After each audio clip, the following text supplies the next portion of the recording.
ನೀವೆಲ್ಲರೂ ಒಂದು ಯಾವುದೋ ಭಾವಲೋಕಕ್ಕೆ ಹೋಗಿರಂತ ನಾ ಖಂಡಿತ ತಿಳ್ಕೊತೀನಿ. ಯಾಕಂದ್ರೆ ಯಾರಿಗೂ ಅಂದ್ರೆ ಎಲ್ಲಿದ್ದೀವಿ ಅನ್ಸದಾಗ ಗುರ್ತಾಗೋಲ್ತ ಹಾಗಾಗ್ಯದ ಈಗ ಎಲ್ಲರಿಗೂ. ಈ ಎಲ್ಲಾ ಮಕ್ಕಳಿಗೆ ಒಂದು ಪ್ರೋತ್ಸಾಹದಾಯಕ ಮಾತುಗಳನ್ನ ಶ್ರೀ ರವಿ ರಾಜಪುರೋಹಿತ್ ಅವರು ಹೇಳ್ತಾ ಇದ್ದಾರೆ. ಇಷ್ಟೋ ತನಕ ನೀವೆಲ್ಲರೂ ಈ ಕೊಳಲು ನಾದವನ್ನು ಕೇಳಿದ್ರಿ, ಮಕ್ಕಳೆಲ್ಲ ಹಾಡುಗಳನ್ನೆಲ್ಲ ಕೇಳಿರಿ. ಈಗ ಮುಕ್ತಾ ಉಡುಪಿ ಮೇಡಮ್ ಅವರು ಒಂದೆರಡು ಮಾತಾಡ್ತೇವೆ. ಈ ಕಾರ್ಯಕ್ರಮದ ಬಗ್ಗೆ ಒಂದೆರಡು ಅನಿಸಿಕೆಗಳನ್ನ ಹೇಳ್ತೀನಿ. ಅದನ್ನು ವೇದಿಕೆಗೆ ಅವ್ರನ್ನ ಕರಿತೀನಿ.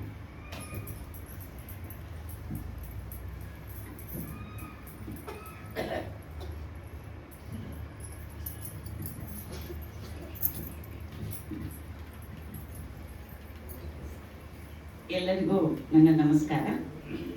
ನಿಜ ಹೇಳಬೇಕು ಅಂದ್ರೆ ಮಾತು ಈಗ ಅಭಾಸ ಅಂತಲೇ ಹೇಳ್ಬೋದು. ಯಾಕಂದ್ರೆ ಇಷ್ಟು ತನಕ ನಾವೆಲ್ಲರೂ ಒಂದು ಭಾವ ಸಂಗಮದಲ್ಲಿ ಮುಳುಗಿ ಹೋಗಿದ್ವಿ. ನಿಜವಾಗಿ ಸಂಗೀತವನ್ನ ನಿಜವಾಗಿ ದೈವಿಕ ವಿದ್ಯೆ ಅಂತ ಹೇಳ್ತಾರೆ, ಎಲ್ಲರಿಗೂ ಒಲಿಯುವಂಥದ್ದಲ್ಲ. ಈ ರಾಜ್ ಪುರೋಹಿತ್ ತಂಡ ನಮ್ಮನ್ನ ಯಾವುದೋ ಲೋಕಕ್ಕೆ ಕರ್ಕೊಂಡು ಹೋಗಿತ್ತು. ಈ ಸಾಹಿತ್ಯ ಕಲಾ ವೇದಿಕೆ ಪ್ರತಿ ತಿಂಗಳ ಒಂದು ಹೊಸ ಹೊಸ ಪ್ರಯೋಗವನ್ನ ಮಾಡ್ತಾನೇ ಇದೆ. ಹೋದ ಸಲ ನಾವು ಶರೀಫ್ ಸಾಹೇಬರ ತತ್ವ ಪದಗಳನ್ನ ಮತ್ತು ಅವುಗಳ ಒಂದು ವ್ಯಾಖ್ಯಾನವನ್ನ ನೋಡಿದ್ವಿ. ಈ ಸಲ ಭಕ್ತಿ, ಸಂಗೀತ ಮತ್ತೆ ಭಾವ ಎಲ್ಲದರ ಒಂದು ಸಂಗಮದ ರಸಗ್ರಹಣವನ್ನ ಈ ಮಕ್ಕಳು ನಮಗೆ ಮಾಡಿಸಿದ್ರು. ಈಗ ಪೂರ್ವಿ ಒಂದು ಹಾಡು ಹಾಡಿದ್ಲು, ಮತ್ತದೇ ಸಂಜೆ ಮತ್ತದೇ ಏಕಾಂತ ಬೇಸರ ಅಂತ. ನಾವೆಲ್ಲರೂ ಹಂಗೆ ಇದೀವಿ, ಮತ್ತದೇ ಸಂಜೆ ಮತ್ತದೇ ಯಾಂತ್ರಿಕತೆ ಮತ್ತದೇ ಅಡಿಗೆ ಊಟ. ಆದ್ರೆ ಇವತ್ತಿನ ಸಂಜೆಯನ್ನ ಬಹಳಷ್ಟು ಅರ್ಥಪೂರ್ಣವಾಗಿ ಕಳೆಯುವಂತೆ ಮಾಡಿದ ಈ ಮಕ್ಕಳಿಗೆ ನಾವು ನಿಜವಾಗಿ ಹೃದಯಪೂರ್ವಕವಾಗಿ ಅಭಿನಂದನೆಗಳನ್ನ ಹೇಳಲೇಬೇಕು. ಬರೀ ಭಾವಗೀತೆ ಅಷ್ಟೇ ಅಲ್ಲ, ತಂತಿ ವಾದ್ಯಗಳನ್ನ ಕೂಡ ನುಡಿಸಿ ನಮ್ಮನ್ನ ಸಂಗೀತ ಲೋಕಕ್ಕೆ ಕರ್ಕೊಂಡು ಹೋದ್ರು. ಈ ಮುರಳಿ ಗಾನ ಅಂತೂ ನಮ್ಮನ್ನ ಧ್ಯಾನ ಲೋಕಕ್ಕೆ ಒಯ್ದಿತ್ತು ಅಂತ ಹೇಳಿದ್ರೆ ಬಹುಶಃ ತಪ್ಪಲ್ಲ. ಇಬ್ಬರು ಮಕ್ಕಳಂತೂ ತಮ್ಮ ವಯಸ್ಸಿಗೆ ಮೀರಿದ ಪ್ರತಿಭೆಯನ್ನ ನಮ್ಮೆದುರು ಇವತ್ತು ವ್ಯಕ್ತಪಡಿಸಿದ್ರು. ರಾಮ ಬಹುಶಃ ಎಲ್ಲಿದ್ರೂ ಸಹಿತ ಓಡಿ ಬರುವಂತ ಒಂದು ಹಾಡನ್ನ ಆಕೆ ಹಾಡಿದ್ಲು. ನಿಜವಾಗಿ ಈ ಮಕ್ಕಳನ್ನ ಅಭಿನಂದಿಸ್ಲಿಕ್ಕೆ ನನ್ನ ಶಬ್ದ ಭಂಡಾರನೇ ಸೋಲ್ತದೆ.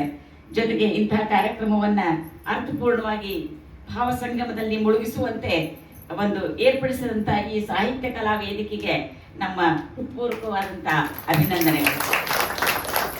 ಇಷ್ಟೇ ಮಾತಿನೊಂದಿಗೆ ನನ್ನ ಮಾತುಗಳನ್ನ ಮುಗಿಸ್ತೀನಿ. ಈ ಎಲ್ಲ ಮಕ್ಕಳಿಗೆ ಮತ್ತೊಮ್ಮೆ ಮಗದೊಮ್ಮೆ ಹಾರ್ದಿಕ ಅಭಿನಂದನೆಗಳು. ಧನ್ಯವಾದಗಳು ಮುಕ್ತ ಉಡುಪಿ ಮೇಡಮ್ ಅವರಿಗೆ.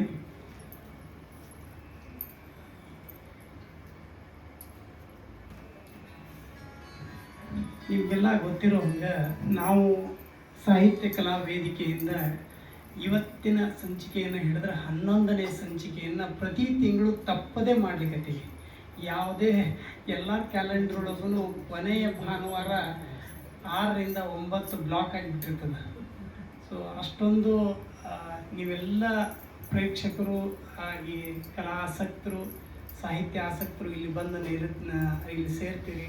ನಾವೆಲ್ಲರೂ ಸೇರಿ ಈ ಒಂದು ಸುಮಧುರವಾದಂಥ ಒಂದು 3 ಗಂಟೆಗಳ ಕಾಲ ನಾವೇನು ಕೂತ್ಕೊಂಡು ಇಲ್ಲಿ ಅದು ಸಾಹಿತ್ಯದ ಇರ್ಬೋದು, ಕಲೆ ಆಗಿರ್ಬೋದು, ಅಥವಾ ದಾಸವಾಣಿ ಆಗಿರ್ಬೋದು, ಭಾವಸಂಜೆ ಆಗಿರ್ಬೋದು, ಮೇಡಮ್ ಹೇಳ್ದಂಗೆ ನಾವು ತತ್ವ ಪದಗಳು, ಇವುಗಳೆಲ್ಲವನ್ನು ಆಸ್ವಾದನೆಯನ್ನು ನಾವು ಮಾಡೀವಿ ಈ 11 ತಿಂಗಳು. ನಾನು ಹೇಳಿ ಕೊಟ್ಟಿರೋದು ಮುಂದಿನ ತಿಂಗಳ ಪ್ರೋಗ್ರಾಮ್ ರಾಮಪಥ ಅಂತಂತ ಹೇಳಿ ವಿನೂತನವಾದಂಥ ಒಂದು ಪ್ರೋಗ್ರಾಮನ್ನು ನಾವು ಮಾಡ್ಲಿಕ್ಕತ್ತೀವಿ. ಸಾಹಿತ್ಯ ಕಲಾ ವೇದಿಕೆ ವತಿಯಿಂದ ರಾಮಪಥ ಅಂಥೇಳಿ, ರಾಮನ ಆದರ್ಶಗಳನ್ನ ಏನು ಯಾರಿಗೂ ಹೇಳಬೇಕಾಗಿಲ್ಲ, ಎಲ್ಲರಿಗೂ ಅದು ಆದರ್ಶ ಪ್ರಿಯವಾದದ್ದು. ಅಂಥ ಒಂದು ರಾಮಪಥ ಅದು ಜೀವನಕ್ಕೆ ಎಷ್ಟು ಅನ್ವಯ ಆಗ್ತದೆ, ನಮ್ಮ ಈಗಿನ ಜೀವನಕ್ಕೆ ಎಷ್ಟು ಅನ್ವಯ, ಹೇಗೆ ಅಳವಡಿಸ್ಕೊಳ್ಬೇಕು, ನಾವೆಲ್ಲಿದ್ದೀವಿ ಅನ್ನುವಂಥ ಪ್ರಶ್ನೆ ನಮ್ಮನ್ನು ಮಾಡಿಕೊಳ್ಳಿಕ್ಕೆ ಅದು ಶುರುವಾಗುವಂಥ ದಾರಿ ಅಂತ ನಾನು ಹೇಳ್ಬೋದು. ಅಂಥ ಒಂದು ರಾಮಪಥದ ಕಲ್ಪನೆಯನ್ನು ಇಟ್ಕೊಂಡು ಅದು ಒಂದು ವಿನೂತನವಾದಂಥ ಕಾರ್ಯಕ್ರಮವನ್ನು ನಾವು ಹಮ್ಮಿಕೊಂಡಿದ್ದೀವಿ. ಅದು ಅದೇ ಜೂನ್ 28ನೇ ತಾರೀಕು. ಈಗ ಮೊದಲೇ ನಾನು ತಿಳಿಸ್ಲಿಕ್ಕತ್ತೀನಿ, ನಿಮ್ಮೆಲ್ಲರ ಏನು ಡೇಟನ್ನು ಅವತ್ತಿನ ದಿವಸ ಬ್ಲಾಕ್ ಮಾಡಿಕೊಡ್ರಿ. ಸಾಯಂಕಾಲ ಒಂದು 3 ಗಂಟೆಗಳ ಕಾಲ ವಿನೂತನವಾದಂಥ ಒಂದು ಲೋಕಕ್ಕೆ ನಾವೆಲ್ಲರೂ ಹೋಗೋಣಂತೆ, ರಾಮನ ಜೊತೆ ಇರೋಣಂತೆ, ರಾಮನ ಆದರ್ಶಗಳನ್ನು ನಮ್ಮ ಜೀವನದೊಳಗೆ ಹಾಕ್ಕೊಳ್ಳುವಂಥ ಒಂದು ಪ್ರಯತ್ನವನ್ನು ನಾವು ಮಾಡೋಣಂತ.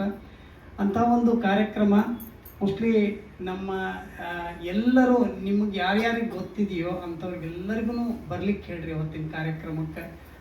ಒಂದು ವಿಶೇಷವಾದಂಥ ಒಂದು ಕಾರ್ಯಕ್ರಮ, ಜನರಿಗೆ ಮುಟ್ಲಿ ಅಂತ ಅನ್ನುವಂಥ ಕಾರ್ಯಕ್ರಮವನ್ನು ಮಾಡ್ಬೇಕಂತ ನಾವು ಪ್ರಯತ್ನ ಪಡ್ಲಿಕ್ಕತ್ತೀವಿ. ಇದರೊಟ್ಟಿಗೆ ಮೋಸ್ಟ್ಲಿ ನಾವು ಈ ಸಭಾಂಗಣದೊಳಗೆ ನಾವು ಮಾಡ್ಲಿಕ್ಕೆ ಆಗ್ಲಿಕ್ಕಿಲ್ಲ. ಅದಕ್ಕೆ ನಾವು ವಿಚಾರ ಮಾಡ್ಲಿಕ್ಕತ್ತೀವಿ, ಚಿದಂಬರ ಆಶ್ರಮದೊಳಗೆ ಒಂದು ಸ್ವಲ್ಪ ಜಾಸ್ತಿ ಜಾಗ ಅದ, ಅಲ್ಲಿ ಮಾಡ್ಬೇಕಂತಂದು ನಾವು ಮಾಡ್ಲಿಕ್ಕತ್ತೀವಿ. ಮತ್ತೊಮ್ಮೆ ನಿಮ್ಗೆಲ್ಲರಿಗೂ ಹೇಳ್ತೀನಿ, ಅಂಥ ವಿನೂತನ ಕಾರ್ಯಕ್ರಮವನ್ನು ಯಾರು ತಪ್ಪಿಸ್ಕೊಳ್ಳಿಕ್ಕೆ ಹೋಗ್ಬೇಡ್ರಿ. ಜೂನ್ 28ನೇ ತಾರೀಕು ನಿಮ್ಮ ಮುಂದೆ ಕಾರ್ಯಕ್ರಮವನ್ನು ತರಲಿಕ್ಕತ್ತೀವಿ.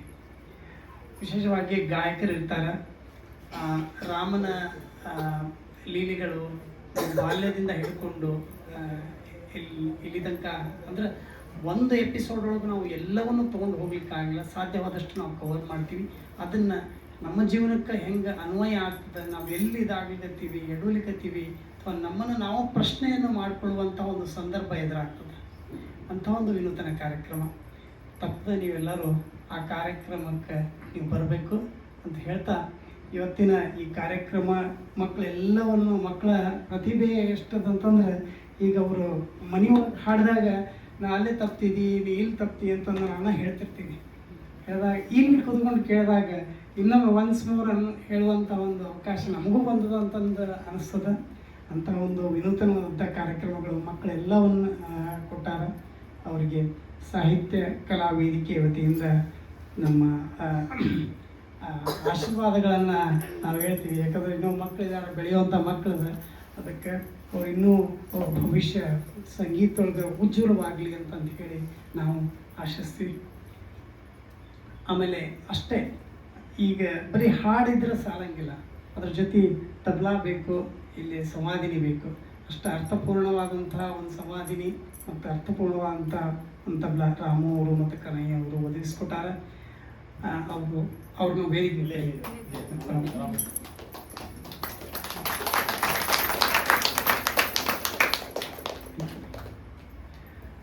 ಈ ಸಾಹಿತ್ಯ ಕಲಾ ವೇದಿಕೆಯಿಂದ ಅವರಿಗೊಂದು ಚಿಕ್ಕ ಗೌರವಾರ್ಪಣೆ.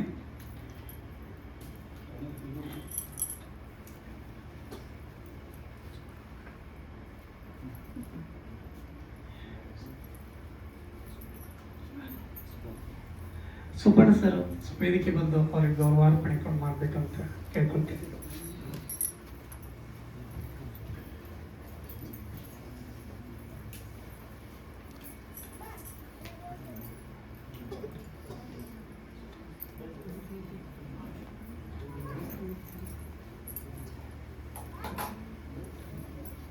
ನಮ್ಮ ಎಲ್ಲ ಕಾರ್ಯಕ್ರಮಗಳಿಗೂ ಸಂವಾದಿನಿಯಾಗಿ ನಾವು ಕರೆದಾಗ ಅವ್ರು ಬಂದ್ಬಿಡ್ತಾರೆ ಸರ್.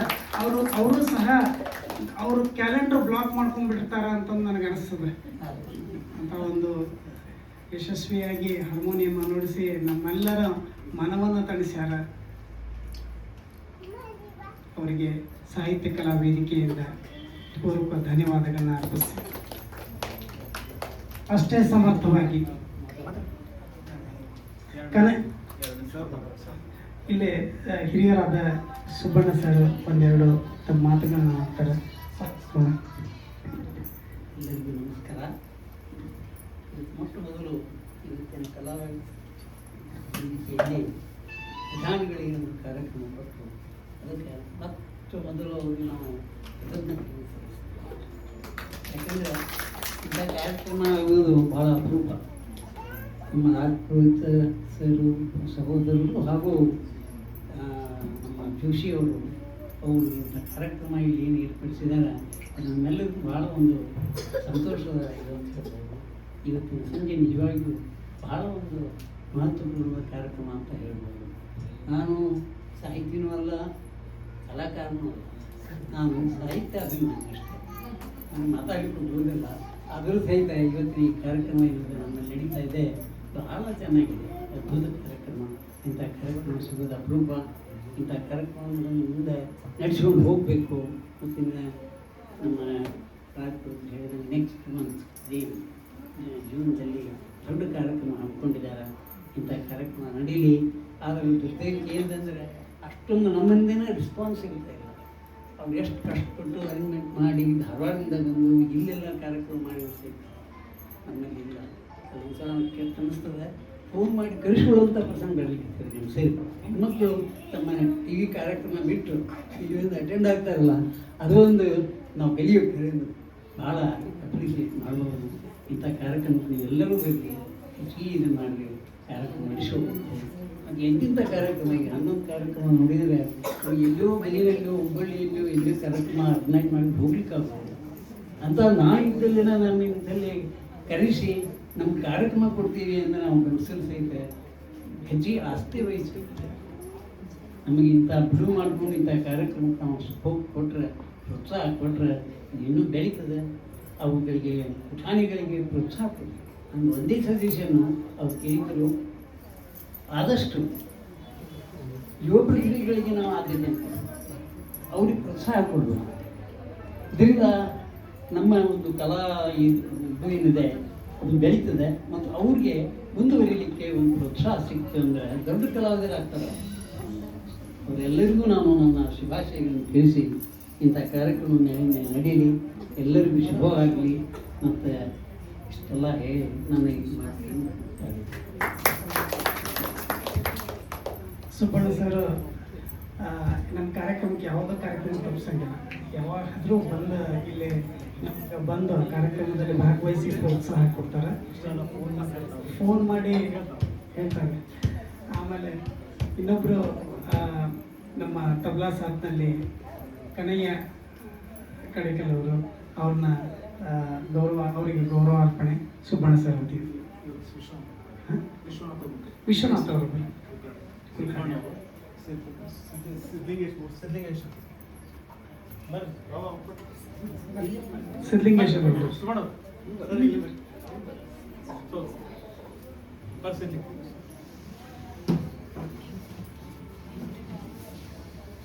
ಸಮರ್ಥವಾಗಿ ತಬಲಾ ಸಾಥಿಯನ್ನು ಕೊಟ್ಟಂಥ ಕನಯ್ಯ ಅವರಿಗೆ ಧನ್ಯವಾದಗಳು.